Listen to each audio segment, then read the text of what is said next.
بسم اللہ الرحمن الرحیم۔ محترم ناظرین السلام علیکم۔ پیام صبح کے ساتھ ایک بار پھر حاضر میں ہوں آپ کا میزبان انیق احمد۔ خواتین و حضرات، جیسا کہ آپ سب جانتے ہیں کہ ہم نے ایک سیریز کا آغاز کر رکھا ہے۔ موضوع ہے قصص القرآن، مختلف انبیاء کے واقعات، مختلف پیغمبروں کے واقعات، مختلف رسولوں کے واقعات ہم بیان کر رہے ہیں یہ کے بعد دیگرے۔ پہلا پروگرام ہم نے کیا حضرت آدم علیہ السلام پر، دوسرا پروگرام ہم نے پیش کیا جو کل ختم ہوا حضرت نوح علیہ السلام پر۔ آج ہم بات کریں گے پیام صبح میں جس نبی کے حوالے سے، وہ ہیں حضرت ہود علیہ السلام۔ خواتین و حضرات، حضرت ہود علیہ السلام 2000 قبل مسیح میں تشریف لائے، قوم کے سامنے اللہ کی دعوت رکھی، اللہ کی عبادت کرو، بتوں کی پوجا نہیں کرو۔ حضرت نوح کے فوری بعد جو قوم آئی وہ قوم عاد، جو قرآن کریم ارشاد فرماتا ہے کہ من بعد قوم نوح۔ خواتین و حضرات، وہی بت جو قرآن کریم میں جن کا ذکر ہے کہ جو ود اور نصر وغیرہ جن بتوں کی پوجا کرتی تھی قوم نوح، انہی کی پوجا یہ کرتے رہے۔ اس کے بعد جب انہیں تبلیغ ہوئی، انہیں دعوت دی گئی، آپ کی قوم نے وہی کیا جو انبیاء کے ساتھ رویہ ہوتا ہے، یعنی تکذیب کر دی جاتی ہے۔ آپ کی دعوت کو رد کر دیا گیا، اور پھر ایسا آیا وقت کہ حضرت ہود علیہ السلام نے یہ فرمایا کہ دیکھو، اگر تم میری بات نہیں سنو گے تو اللہ تعالیٰ تم پر عذاب مسلط کرے گا۔ آپ کی بات کو استہزائیہ انداز میں لیا گیا، خواتین و حضرات تمسخر اڑایا گیا، اور آپ نے ایک بہت بلیغ جملہ یہ فرمایا کہ اللہ تعالیٰ نافرمان لوگوں کو ہٹا دیتا ہے اور پھر دوسری قوم تمہاری جگہ لے آتا ہے۔ خواتین و حضرات، تفصیلی گفتگو ہوگی اس موضوع پر۔ ہم یہ گفتگو، یہ واقعات جو بیان کر رہے ہیں قرآن کریم میں جو مذکور ہیں، وہ صرف واقعہ نہیں، صرف کہانی نہیں، بلکہ ان میں نصیحتیں، واعظ اور عبرتیں موجود ہیں۔ فَاعْتَبِرُوا یا اولی الابصار۔ خواتین و حضرات، پروگرام کا آغاز ہم کریں گے آیات ربانی کی تلاوت سے، اور آج ہم لاہور نہیں جا رہے، کیونکہ آج ہمارے پاس جو علماء کرام یہاں موجود ہیں ان میں سے ایک صاحب ہیں، وہ مستند قاری ہیں، عالم دین ہونے کے ساتھ ساتھ وہ قاری بھی ہیں۔ ہمارے پروگرام میں شرکت کے لیے تشریف لائیں خاص طور پر محترم قاری شیخ محمد یعقوب صاحب۔ میں گزارش کروں گا کہ آپ آیات ربانی کی تلاوت سے اس پروگرام کا آغاز کریں۔ محترم قاری شیخ محمد یعقوب صاحب۔ جزاک اللہ خیر۔ اعوذ باللہ من الشیطان الرجیم۔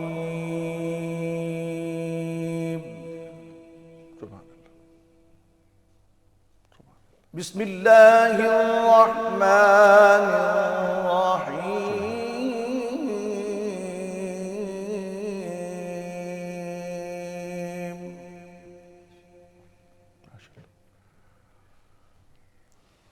وَإِلَىٰ عَادٍ أَخَاهُمْ هُودًا سبحان اللہ، سبحان اللہ۔ قَالَ يَا قَوْمِ اعْبُدُوا اللَّهَ مَا لَكُم مِّنْ إِلَٰهٍ غَيْرُهُ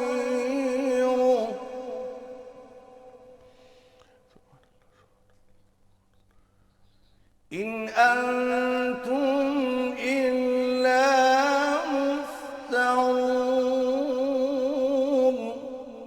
سبحان اللہ، سبحان اللہ۔ يَا قَوْمِ لَا أَسْأَلُكُمْ عَلَيْهِ أَجْرًا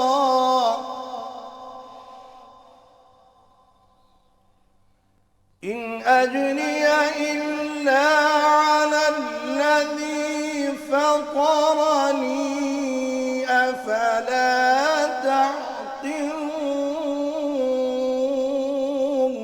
ماشاء اللہ، ماشاء اللہ۔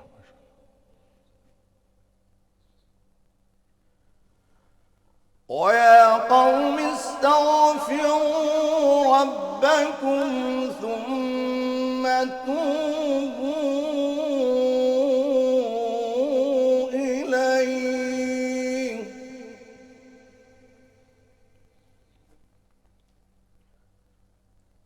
يُرْسِلِ السَّمَاءَ عَلَيْكُمْ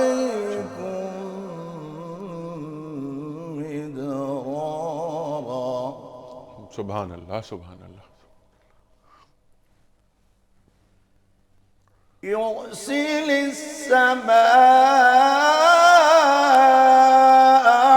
عليكم مدرارا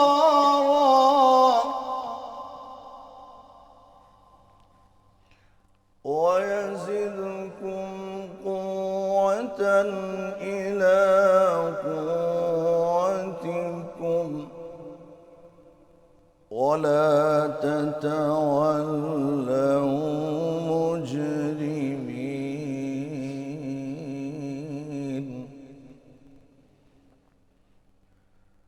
ويزدكم قوة إلى قوتكم ولا تتولوا مجرمين.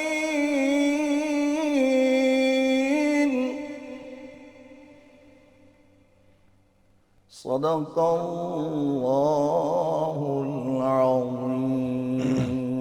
ماشاء اللہ ماشاء اللہ. جزاک اللہ قاری صاحب. قاری صاحب ان آیات کا ترجمہ اور حدیث رسول مقبول صلی اللہ علیہ وآلہ وسلم کے لیے درخواست کر رہا ہوں آپ سے. اور ہم نے عاد کی طرف ان کے بھائی ہود کو بھیجا. انہوں نے کہا میری قوم خدا ہی کی عبادت کرو، اس کے سوا تمہارا کوئی معبود نہیں. تم شرک کر کے خدا پر محض بہتان باندھتے ہو. میری قوم میں اس وعظ و نصیحت کا تم سے کچھ صلہ نہیں مانگتا. میرا صلہ اس کے ذمے ہے جس نے مجھے پیدا کیا. بھلا تم سمجھتے کیوں نہیں؟ اے میری قوم اپنے پروردگار سے بخشش مانگو، پھر اس کے آگے توبہ کرو. بس تم پر آسمان سے موسلادھار بارش ہوگی اور تمہاری طاقت پر طاقت اللہ بڑھائے گا، اور گناہگار بن کر روگردانی نہ کرو. سبحان اللہ. حدیث رسول مقبول صلی اللہ علیہ وآلہ وسلم. جامع ترمذی میں یہ صحیح روایت ہے.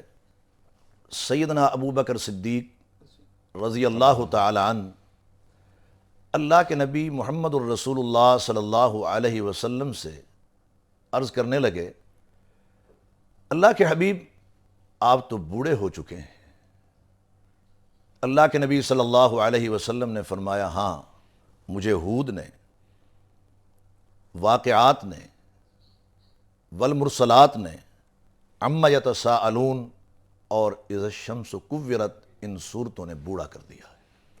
اللہ اکبر اللہ اکبر. بہت شکریہ قاری صاحب. خواتین و حضرات، تشریف فرما ہے محترم مفتی نذیر احمد خان صاحب. ہمارے پروگرام میں تشریف لاتے رہتے ہیں، ہم آپ سے سیکھتے رہتے ہیں، اور قاری صاحب کا تو میں نے تعارف بھی کرا دیا. اور سبحان اللہ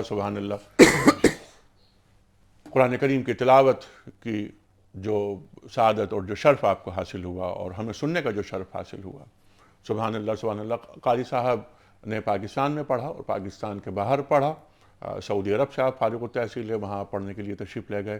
خواتین و حضرات، پروگرام کا آغاز ہم کرتے ہیں محترم مفتی نذیر صاحب سے. لیکن اس سے پہلے کہ ہم پروگرام کا آغاز کریں، کوئز، کل کا سوال کا صحیح جواب اور آج کا سوال. کل ہم نے سوال یہ رکھا تھا آپ کے سامنے کہ قرآن کریم میں اللہ تعالیٰ کے نزدیک سب سے زیادہ عزت والا کس کو کہا گیا؟ صحیح جواب ہے متقی. آج کا سوال نوٹ فرما لیجئے. مسجد اقصیٰ کی بنیاد کس پیغمبر نے رکھی؟ مسجد اقصیٰ کی بنیاد کس پیغمبر نے رکھی؟ 3 آپشنز: حضرت موسیٰ علیہ السلام، حضرت یوسف علیہ السلام، یا حضرت سلیمان علیہ السلام. ٹیلی فون نمبر، ای میل ایڈریس اور ہمارا SMS کا نمبر اسکرین پر آ رہا ہے. نوٹ فرمائیے اور اپنے صحیح جواب روانہ کیجیے. مفتی نذیر صاحب، پروگرام کا آغاز ہم آپ سے کرتے ہیں. سمپل سوال آپ کی خدمت میں. سب سے پہلے یہ فرمائیے کہ حضرت ہود علیہ السلام تشریف لاتے ہیں اور حضرت نوح کے بعد تشریف لاتے ہیں، اس وقت کے حالات و واقعات.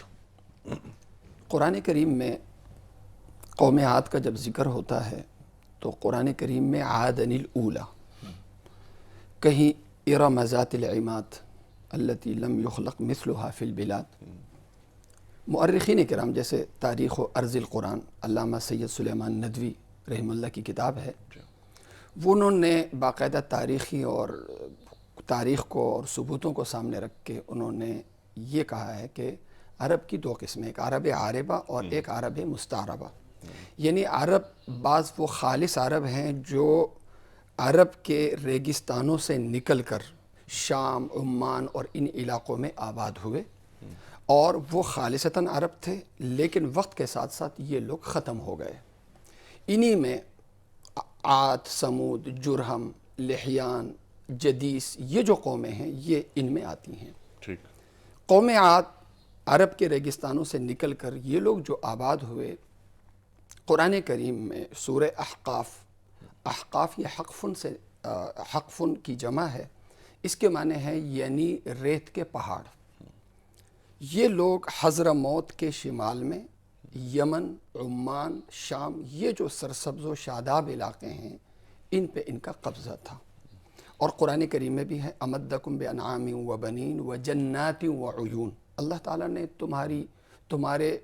تمہاری مدد کی ہے جانوروں کے ساتھ، نرینہ اولاد کے ساتھ، اور باغات کے ساتھ اور چشموں کے ساتھ، یعنی سرسبز و شاداب علاقے پر ان کا قبضہ تھا۔ اور یہ لوگ اس وقت کے انتہائی خوشحال بھی تھے، انتہائی مالدار بھی تھے، وسائل پہ ان کا قبضہ تھا، اور قوت و طاقت کے لحاظ سے بھی یہ دوسری قوموں کے مقابلے میں انتہائی مضبوط تھے اور کثیر الجثہ تھے۔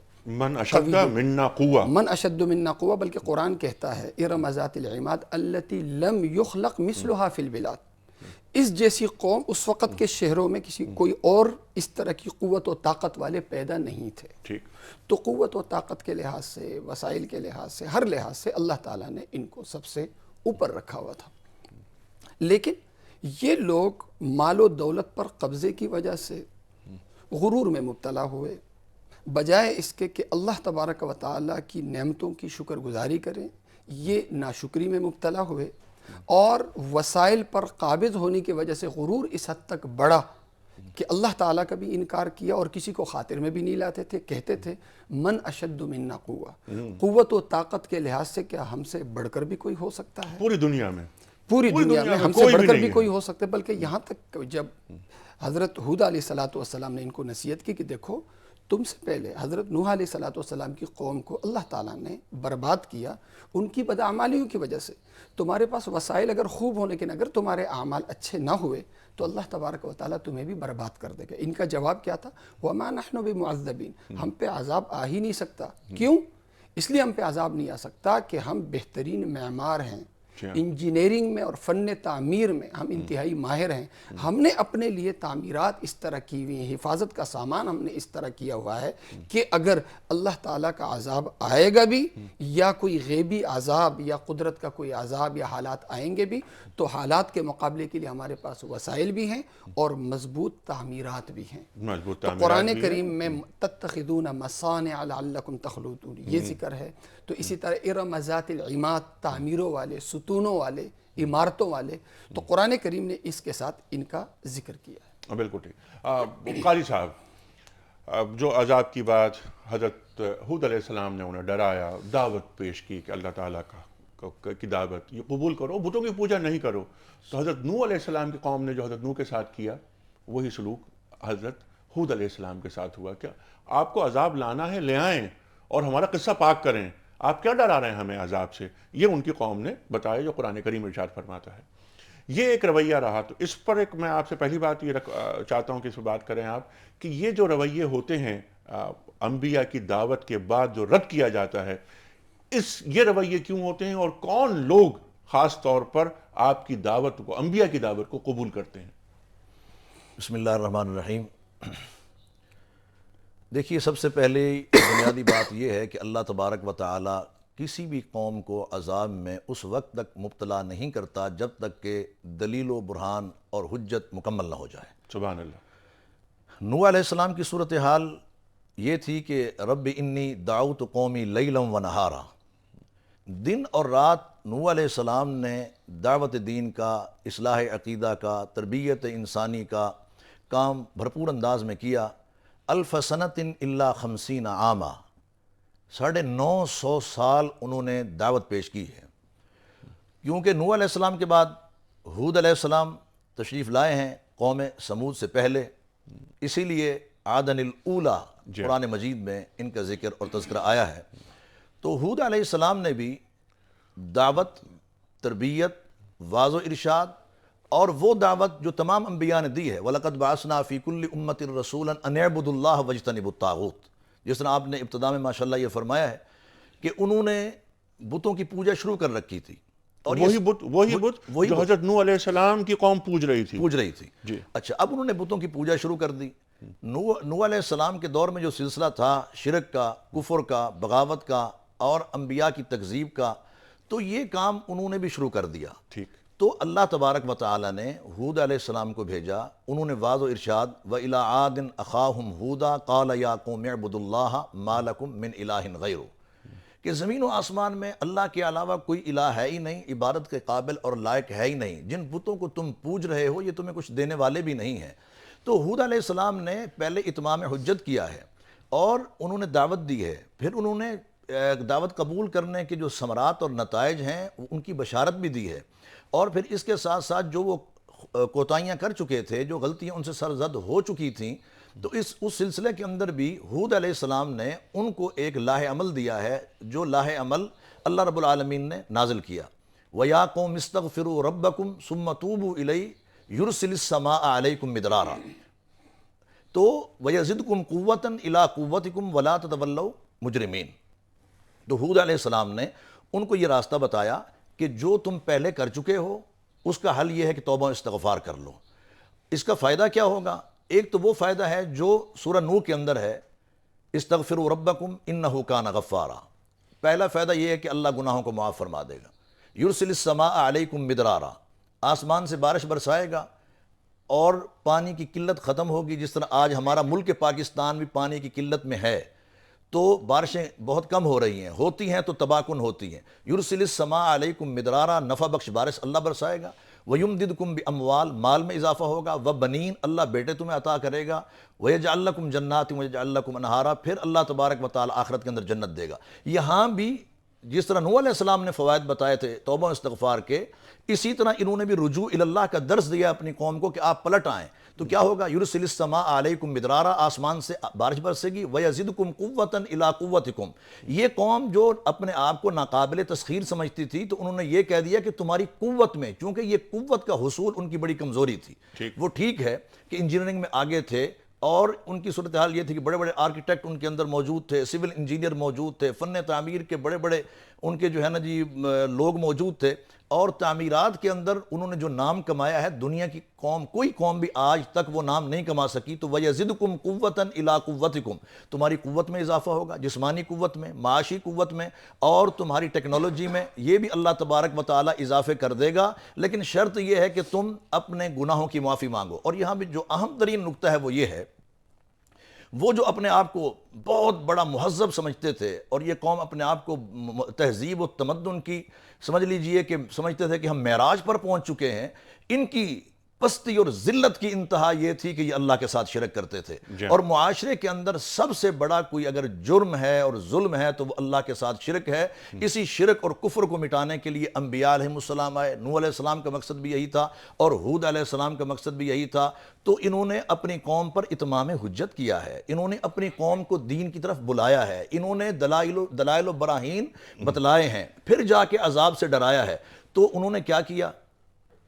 انبیاء کی تکذیب، اللہ کی آیات کی تکذیب اور ان کا استہزاء، اور پھر اللہ تبارک و تعالی کی جو قدرت کے کرشمے ہیں ان کا بھی مذاق اڑایا۔ اور وہ یہ سمجھتے تھے کہ جو کچھ یہ ہو رہا ہے یہ ہماری اپنی صلاحیتیں ہیں، ہماری اپنی سوچ ہے، ہمارے پاس جو فن ہے اس کی وجہ سے ہے، اور اس وجہ سے ہم دنیا میں ترقی کر رہے ہیں۔ دنیا میں ترقی اپنی صلاحیتوں کی بنیاد پر نہیں ہوتی، اللہ کی عطا کردہ نعمتوں کی بنیاد پر۔ اللہ کی عطا کردہ نعمتوں کی بنیاد پر ہوتی ہے۔ قاضی صاحب اور مفتی صاحب، یہ گفتگو رہے گی جاری۔ خواتین و حضرات، آپ ہی کی بات کو آگے بڑھاتے ہوئے اور جو سوال ہم رکھیں گے بریک سے واپس آنے کے بعد، یہ کہ جب حضرت ہود علیہ السلام نے دعوت و انذار کا کام کیا تو آپ کو مجنوں اور خبطی بھی کہا گیا، اور مجنوں اور خبطی آپ کیوں ہیں؟ نعوذ باللہ۔ قوم عاد نے یہ کہا کہ کیونکہ آپ نے ہمارے بتوں کی توہین کی ہے، آپ نے ان کی بددعا لی ہے، تو ان بتوں نے نعوذ باللہ ایک نبی کو، نبی وقت کو مجنوں اور خپتی بنا دیا۔ خواتین و حضرات، عذاب آتا ہے، دعوت کا جب انکار کر دیا جاتا ہے، اتمام حجت ہو جاتی ہے، تو اس کے بعد اللہ تعالیٰ عذاب بھیجتا ہے۔ لیکن یہاں پر ایک بات اور بھی بہت اہم ہے کہ جب عذاب آیا، پہلی شکل عذاب کی آئی کہ جب خشک سالی ہو گئی۔ حضرت ہود علیہ السلام نے فرمایا کہ رک جاؤ، اب بھی تم قبول کر لو اللہ کی وحدانیت کو، توحید کی طرف آ جاؤ، میری دعوت کو قبول کرو، اللہ کی عبادت کرو۔ جب رد کر دیا گیا تو اس کے بعد 8 دن اور 7 راتیں مسلسل ہوا چلی، آندھی آئی، جس کو ریح العقیم کہہ رہا ہے قرآن کریم۔ یہ ریح العقیم کیا ہے، اس پر ہم بات کریں گے، آ رہے ہیں ایک چھوٹے سے بریک کے بعد۔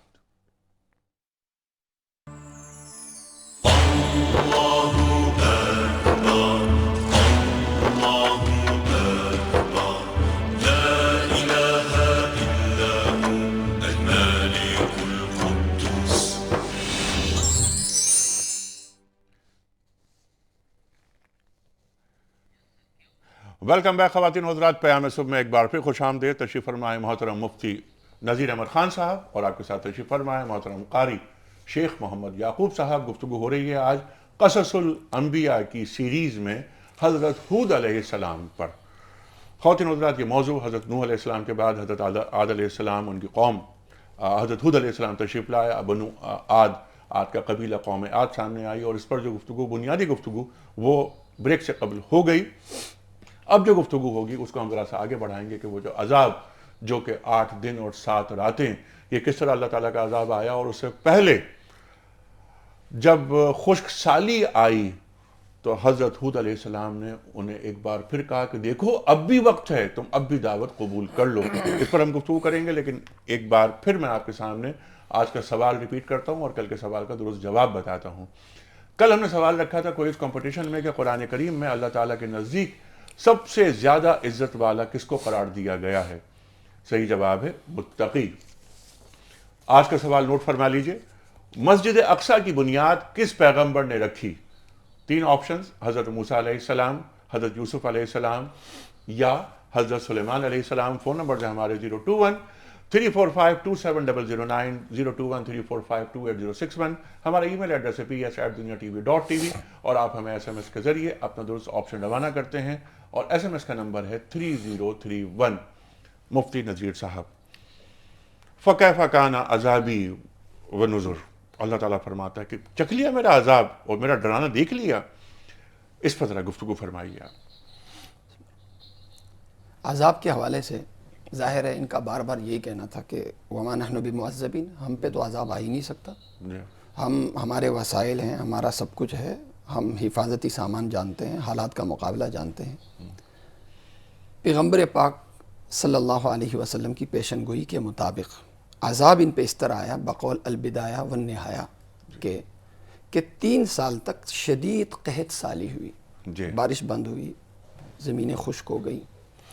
پھر بجائے اس کے کہ دین پر آئیں، حضرت ہود علیہ السلام کی بات کو مانیں، عرب کا اس وقت کا دستور تھا کہ جب بھی ان پہ حالات آتے تھے تو بیت اللہ شریف جا کر وہاں نذرانے پیش کرتے تھے، اور نذرانے پیش کر کے دعائیں کر کے اللہ تبارک و تعالیٰ سے دعائیں مانگتے تھے۔ اچھا، اس عرصے میں جب یہ پریشانی آتی تھی تو وہ پریشانیوں کو پھر بتوں کی پوجا چھوڑ کر حرم کی طرف جاتے تھے۔ دیکھیے حالات میں جب آتے ہیں تو قرآن کریم میں بھی ہے، جب حالات آتے ہیں تو پھر کشتی میں سوار ہیں، طوفان آ گیا، اللہ تعالیٰ صرف اللہ ہی کو پکارنا شروع کر دیے۔ تو ان حالات میں ان کے لیے موقع تھا کہ اپنے وقت کے پیغمبر کی اطاعت کرے، دین کو لیں بجائے دین کو حرم کی طرف۔ حرم کی ایک عقیدت ان کے دل میں تھی۔ تو انہوں نے، اس قوم نے 70 افراد کا ایک وفد بنایا۔ یہ لوگ گئے وہاں، دعائیں کی۔ اللہ تبارک و تعالیٰ نے آسمان پر ان کو 3 بادل دکھائے، مختلف، زرد رنگ کا، سفید رنگ کا اور کالے رنگ کا۔ تو انہوں نے انتخاب کالے رنگ کا کیا۔ کالے رنگ کا اس لیے کہ اس میں بارش ہوگی۔ اور انہوں نے جب انتخاب کیا تو اوپر سے آواز آئی کہ یہ دکھنے میں تو بادل ہے لیکن تدمر کل شیء، یہ ایک ایسا بادل، اس کے اندر وہ عذاب ہے کہ جو ہر چیز کو ملیا میٹ کر دے گی۔ پھر یہ فلما رأوه عارضا مستقبل اودیتہم، یہ بادل جب آئے آسمان پر اور مستقبل اودیتیم، ان کی جو وادیاں تھیں اس کا مطلب اس کا سامنا تھا. اب ان کو امید ہو چلی، یہ لوگ جو اپنے محلات میں تھے، اپنے گھروں میں تھے، ظاہر ہے بارش کی امید میں یہ سب کے سب میدان میں جمع ہو گئے کہ اب بارش ہوگی، نہائیں گے اور مزے جو ہے وہ لوٹیں گے. اللہ تبارک و تعالیٰ کا اس وقت عذاب آیا. فلما رأوه عارضا مستقبل اودیتہم قالوا هذا عارض ممطرنا، یہ وہ بادل ہے جو ہم پہ برسے گا.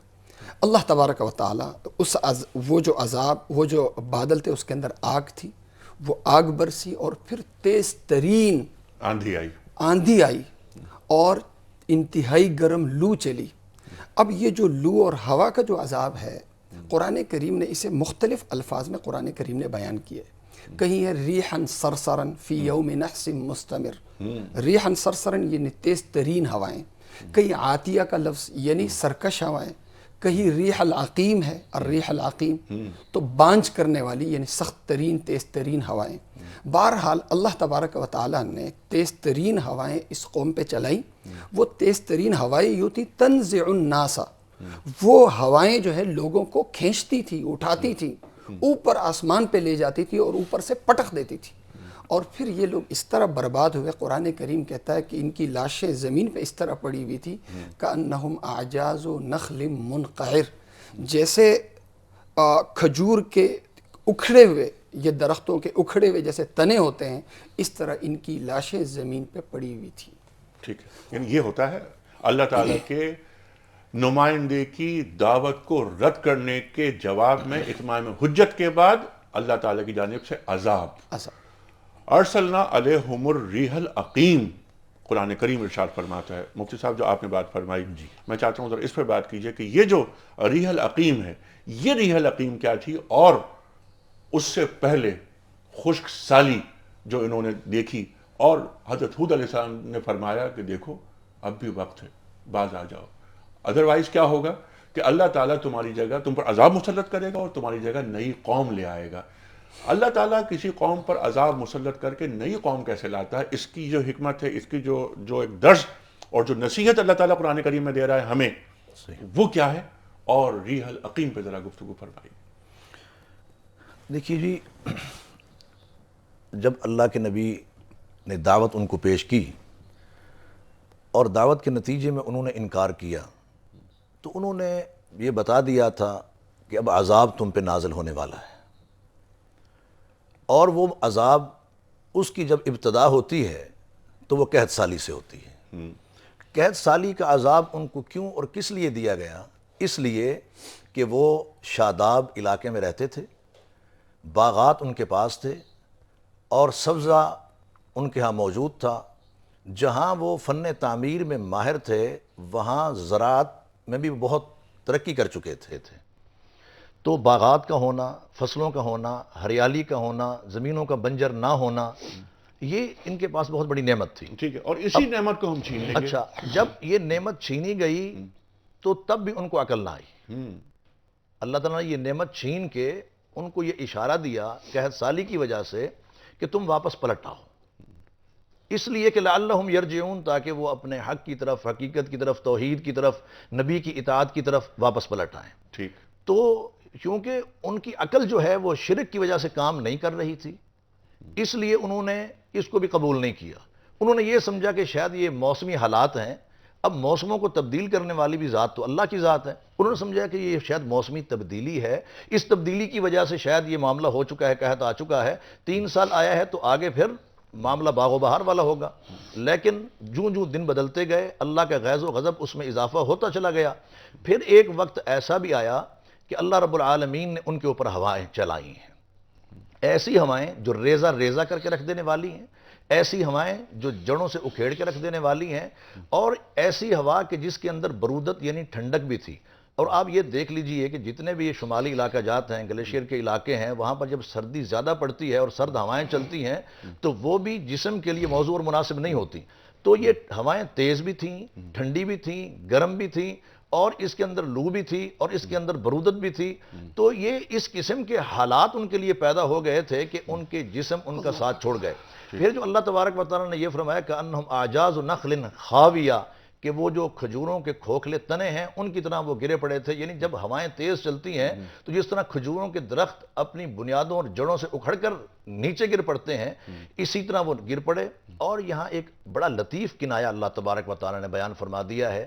یہ ان کے دراز قد ہونے کی مثال اللہ نے دی ہے, کسی اور درخت سے نہیں دی, کھجور سے دی ہے. جس طرح کھجور اپنی اونچائی اور لمبائی میں بالکل بلند ہوتا ہے, سیدھا ہوتا ہے, تو وہ بڑے قد والے تھے, بڑی قوت والے تھے, اور وہ یہ سمجھتے تھے کہ جو ہم نے گھر بنا لیے ہیں, جو ہم نے قلعے بنا لیے ہیں, یہ قلعے ہمیں بچا لیں گے. لیکن اللہ کا تو یہ فیصلہ ہے کہ اینما تکونوا یدرککم الموت ولو کنتم فی بروج مشیدہ, اگر تم سخت قلعے کے اندر بھی ہوگے تو موت نے تمہیں وہاں آ کے پکڑ لینا ہے. اللہ کا عذاب, اللہ کا عذاب نافذ ہو جائے گا, اور پھر اللہ تعالیٰ اس قوم کو لوگوں کے سامنے, دنیا کے سامنے عبرت بنا دے گا. اچھا, یہاں پہ ہم تھوڑا سا فرق کرتے ہیں. اچھا, اس سے پہلے کہ میں کچھ کالز ہیں میں چاہتا ہوں ان کو لے لیتے ہیں, وہ آپ سے بات کرنا چاہ رہے ہیں کچھ لوگ. جی السلام علیکم. ہیلو. جی السلام علیکم. جی فرمائیے سر, فرمائیے کیا سوال ہے آپ کا؟ مظفر حسین صاحب بول رہا ہوں جناب علی. جناب والا کیا سوال؟ راول پنڈی سے. میرا جناب علی سوال یہ ہے کہ کل آپ بات کر رہے تھے ابراہیم علیہ السلام کے بارے میں. جی. وہ علامہ صاحب فرما رہے تھے کہ بروں کی اولاد نیک اور نیکوں کی اولاد برے نکلتے ہیں. یہ فلسفہ جو ہے میرے خیال میں انبیاء کے بارے میں. جی نہیں, یہ نہیں نکل سکتے ہیں, یہ انہوں نے کہا تھا کہ اصل چیز جو ہے نکل سکتے ہیں. جی جی ہاں, یہ بات ٹھیک ہے, یہ عام آدمیوں کے لیے تو یہ درست ہے, ٹھیک ہے, لیکن انبیاء کے بارے میں میرے خیال میں نہیں ہے, کیونکہ وہ انعام یافتہ گروہ ہیں, وہ خدا کی سلیکشن ہیں. ان اللہ اصطفیٰ کی وہ جو آیت ہے نا جی, جی بالکل, آدم و نوح و ابراہیم والا, یعنی ابراہیم کی تو اولاد کو بھی خدا نے چن لیا ہے, جو خود ابراہیم جو ہے وہ ایک بت پرست کی اولاد ہوں گی. جی ہاں بالکل, لیکن قبلہ یہ بات ہے جناب تاریخ میں لکھی ہوئی ہے کہ ان کے والد کا نام تارخ ہے, آذر نہیں ہے. آذر ان کے رشتہ دار ہیں جن کے گھر میں وہ پرورش پا رہے ہیں. یہ کہ نہیں, آپ ذرا کچھ کنفیوز ہو رہے ہیں.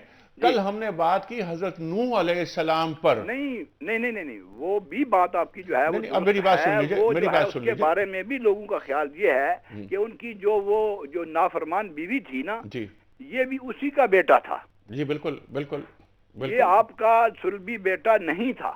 بالکل ٹھیک ہے, آپ کے گھر میں پلا ہوا تھا. بالکل ٹھیک ہے, بعض مورخین کا بالکل ٹھیک, بالکل ٹھیک ہے. کوئی سوال ہے آپ کا؟ کوئی سوال ہے, ذرا معاف کیجیے گا.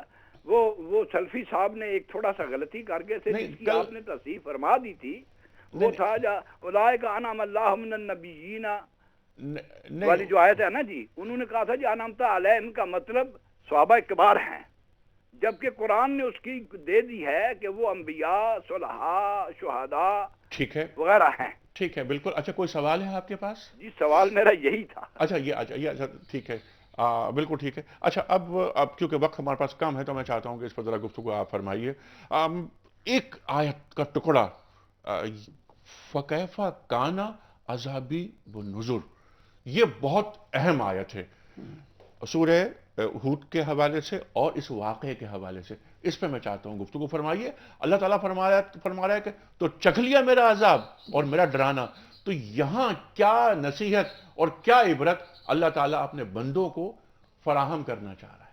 دیکھیں, عذاب کا جب ذکر آتا ہے نا, فَكَيْفَ كَانَ عَذَابِي, قرآن کریم میں دنیا کے عذاب کے حوالے سے جو لفظ آتے ہیں لِنُذِيقَهُمُ الْعَذَابَ فِي الْحَيَاةِ الدُّنْيَا کا جو الفاظ ہیں, وَالْعَذَابُ الْآخِرَةِ أَخْزَىٰ, لِنُذِيقَهُمْ عَذَابَ, قرآن کریم کے جو الفاظ ہیں سورہ حامیم السجدہ میں, تو اس میں جو الفاظ ہیں وہ یہ کہ دنیا کی زندگی میں ہم انہیں عذاب چکھاتے ہیں. یہ عذاب نہیں ہے, صرف عذاب کا چکھانا ہے, لیکن آخرت اصل جو عذاب ہوگا وہ آخرت کا ہوگا, جو انتہائی ذلت آمیز اور رسوا کن ہوگا.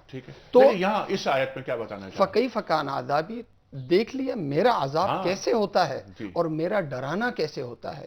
عموماً اللہ تعالیٰ کا عذاب آتا ہے, دیر سے آتا ہے, لیکن جب اللہ تعالیٰ کا عذاب آتا ہے تو پھر انسان کے جو وسائل ہیں, انسان کے جو اسباب ہیں, وہ پھر ہیچ ہو جاتے ہیں. اور قرآن کریم نے یہ جو برباد قومیں ہیں ان کے تذکرے کے بعد اللہ تعالیٰ آخر میں ایک آیت ذکر فرماتے ہیں, مَثَلُ الَّذِينَ اتَّخَذُوا مِن دُونِ اللَّهِ أَوْلِيَاءَ كَمَثَلِ الْعَنكَبُوتِ اتَّخَذَتْ بَيْتًا وَإِنَّ أَوْهَنَ الْبُيُوتِ لَبَيْتُ الْعَنكَبُوتِ.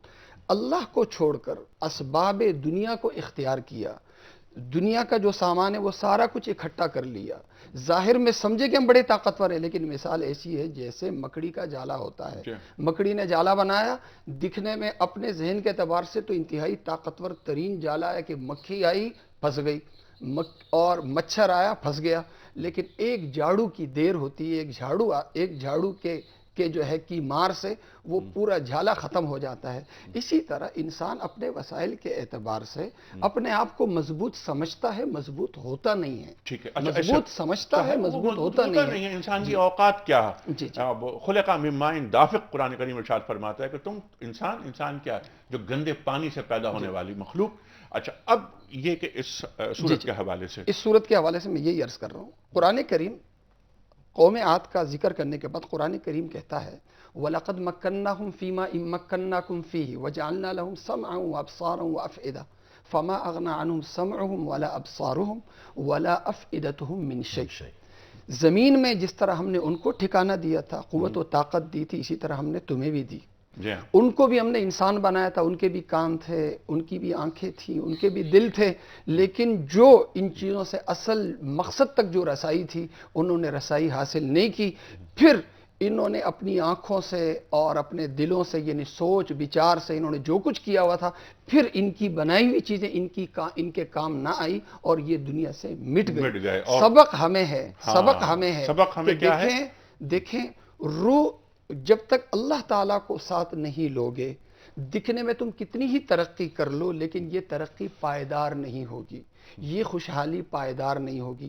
خوشحالی کو دوام دینا ہو، پائیداری دینی ہو، تو اللہ تبارک و تعالیٰ کے دین کو اپنی زندگی کا لازمی جز اور حصہ اور زندگی کی روح بنانا ہوگا. جس طرح جسم بغیر روح کے نامکمل ہے، اسی طرح زندگی اللہ تبارک و تعالیٰ کے دین کے بغیر نامکمل ہے. خواہ وہ دکھنے میں کیا ہی کچھ، دکھنے میں انسان اپنے آپ کو کیا ہی کچھ سمجھتا ہو. ٹھیک ہے، یعنی دین کو اپنی زندگی کا حصہ بنا لیں، دنیا خود بخود اچھی ہو جائے گی.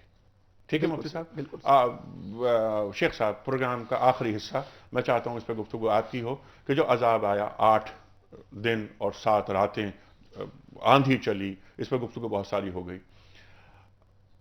اس پورے واقعے سے ہمیں کیا نصیحت، کیا عبرت ملتی ہے؟ فَاتَبِرُوا یا اولی الابصار قرآن کریم میں اللہ تعالیٰ ارشاد فرماتا ہے. کیا نصیحت ہے اس واقعے سے؟ اس واقعے سے جو ہمیں نصیحت ملتی ہے وہ یہ کہ ہم صحیح معنوں میں اللہ تبارک و تعالیٰ کے عبادت گزار بندے بن جائیں. شرک کی آلائشوں سے، بدعات و خرافات سے، غیر اسلامی رسوم و رواج سے ہم باہر نکل آئیں. اور اس کے ساتھ ساتھ دوسری چیز، اللہ کے نبی محمد الرسول اللہ صلی اللہ علیہ وسلم کے صحیح معنوں میں مطیع و فرما بردار بن جائیں. ٹھیک ہے. اور اللہ کے نبی صلی اللہ علیہ وسلم کی تکذیب ہم چھوڑ دیں، اپنی منمانیاں اور سرکشیاں کرنا بند کر دیں. کیونکہ سابقہ قوموں کو اگر عذاب ہوا ہے تو اللہ کی نمک حرامی کی وجہ سے ہوا ہے، انبیاء کی تکذیب کی وجہ سے ہوا ہے، تکبر و غرور کی وجہ سے ہوا ہے، اور جو آسمانی ہدایات آتی تھیں ان ہدایات کو ترک کرنے کی وجہ سے آیا ہے، اور ان کے مقابلے میں اپنی سوچ، اپنی فکر، اپنی بات اور اپنا انداز اور اپنے اقوال رکھنے کی وجہ سے. اس قوم کے جرائم میں سے ایک جرم یہ بھی تھا کہ یہ کہتے تھے کہ ہم آپ کی دعوت کو کیسے قبول کر لیں، ہم اپنے آباء و اجداد کی دعوت کو چھوڑ دیں. انہوں نے ترجیح دی ہے اللہ کے مقابلے میں، رسول اللہ کے مقابلے میں اپنے آباء و اجداد کو اور اپنے بڑوں کو. اور ان کے بڑوں نے بھی کیا مذاق اڑایا، وقال الملأ الذین استکبروا من قومہ. جو اس قوم کے بڑے بڑے سردار تھے، چاہیے تو یہ تھا کہ وہ سردار مل جاتے. انہوں نے کیا کام کیا؟ سرداروں نے مخالفت کی اور قوم ان کے پیچھے کھڑی ہو گئی. تو ہمیں یہ نصیحت ملتی ہے کہ ہم اپنے حالات کو تبدیل کریں. جس طرح ہم بے راہ روی کا شکار ہو رہے ہیں اور جس طرح ہم معصیتیں کر رہے ہیں، ہمیں پلٹ جانا چاہیے اور توبہ و استغفار کر لینا چاہیے. ہم اگر یہ چاہتے ہیں کہ ہماری معیشت مستحکم ہو، ہمیں سکون میسر آئے، ہم دنیا میں معزز رہیں، ہم آخرت میں کامیاب و کامران رہیں، تو اس کے لیے ضروری ہے کہ ہم توبہ و استغفار کریں، رجوع اللہ کریں، رسول اللہ صلی اللہ علیہ وسلم کے ساتھ تعلق کو مستحکم کریں. اور یہاں پر ایک چیز اور ہے کہ یہ جو عذاب آیا تھا ساری قوم عاد کو نہیں آیا تھا، وہ لوگ بھی موجود تھے. اللہ تعالیٰ نے فرق کیا. فلما جاء امرنا نجینا ہودم والذین آمنوا معه برحمت منا. اب یہ دیکھ لیجئے کہ اس قدرت کے کرشمے کیا کیا ہیں کہ عذاب بھی ہے اور رحمتوں کا نزول بھی ہے. عذاب مجرمین کے لیے ہے اور محسنین کے لیے اللہ کی رحمتیں اس وقت بھی تھیں. ٹھیک ہے. تو ان حالات کے اندر آج ہم خانہ جنگی کا شکار ہیں, پریشانیوں میں مبتلا ہیں. تو یعنی قتل و غارت ہو رہی معذبین کے ساتھ ساتھ مومنین بھی ساتھ ساتھ ہوتے ہیں, اور جب حق کا پیغام دیا جاتا ہے تو وہ جلد بازی نہیں کرتے, اور جو اللہ تعالیٰ کی طرف سے جو مصیبتیں وقتی طور پہ آتی ہیں, پریشانیاں آتی ہیں, آزمائشیں آتی ہیں, تو اسے قبول کرتے ہیں. اور جب اجتماعی سرکشی ہوتی ہے, اجتماعی بغاوت ہوتی ہے, تو اللہ کے تعالیٰ کی طرف سے ان پہ عذاب آتا ہے جو مستکبرین ہوتے ہیں, وہ کہ جو اللہ تعالیٰ کے نبی کی دعوت کو رد کر دیتے ہیں. اور لیکن ہوتا یہ ہے کہ اللہ تعالیٰ ایسی قوم کو ہٹا دیتا ہے اور نئی قوم لے آتا ہے. اللہ تعالیٰ کے ہاتھ میں ہے یہ, اور اس کے لیے کوئی بڑی بات نہیں نئی قوم کو لانا. شیخ صاحب, مفتی صاحب, بڑا ممنون. آپ سے گزارش ہے کہ ایک پرچی نکال کر آپ مفتی صاحب کو دیجئے تاکہ ہم اس خوش نصیب کے نام کا اعلان کریں جس کی خدمت میں گفٹ ہیمپر روانہ کیا جا رہا ہے. عبد المجید صاحب USA. عبد المجید صاحب USA سے آپ کی خدمت میں دنیا ٹی وی کی جانب سے گفٹ ہیمپر. خواتین و حضرات, یہ جو گفتگو کا سلسلہ ہے, یہ جو سیریز ہے, مختلف انبیاء کے واقعات کو ہم بیان کر رہے ہیں. یہ صرف واقعات ہی نہیں ہیں, صرف قصے کہانی نہیں, بلکہ ان میں نصیحتیں پوشیدہ ہیں, ان کے اندر برکتیں ہیں, ان کے اندر وہ جس طرح میں نے بھی ایک آیت تلاوت کی کہ فَاتَبِرُوا یا اولی الابصار, کہ صاحب نگاہ جو ہوتے ہیں وہ ان سے عبرت لیتے ہیں, اپنی زندگیوں کو سدھار دیتے ہیں کہ انبیاء کی دعوت کو قبول نہ کیا جائے تو پھر اللہ تعالیٰ کا رویہ کیا ہو جاتا ہے. خواتین و حضرات, آج ہم نے بات کی حضرت ہود علیہ السلام کے موضوع پر, قوم عاد کے موضوع پر, اور کل ہم بات کریں گے قوم سمود کے موضوع پر, حضرت صالح علیہ السلام کے موضوع پر, جو قرآن کریم میں واقعہ مذکور ہے. اس واقعے سے ہمیں کیا نصیحتیں مل رہی ہیں, ہمیں کیا واعظ حاصل ہو رہے ہیں, جن پر عمل کر کے ہم اپنی زندگیوں کو درست کر سکتے ہیں. جیسے کہ شیخ یعقوب صاحب نے فرمایا بھی کہ اپنی زندگیوں کو توحید خالص کی بنیاد پر تشکیل دینا اور اپنا رخ بالکل سیدھا اللہ کی جانب رکھنا. اللہ تعالیٰ کی جب مدد ہوتی ہے, اللہ تعالیٰ کے دین پر جب عمل کیا جاتا ہے, تو ہماری دنیا خود بخود اچھی ہو جاتی ہے. خواتین و حضرات, کل تک کے لیے اپنے میزبان انیق احمد کو اجازت دیجیے. خدا حافظ.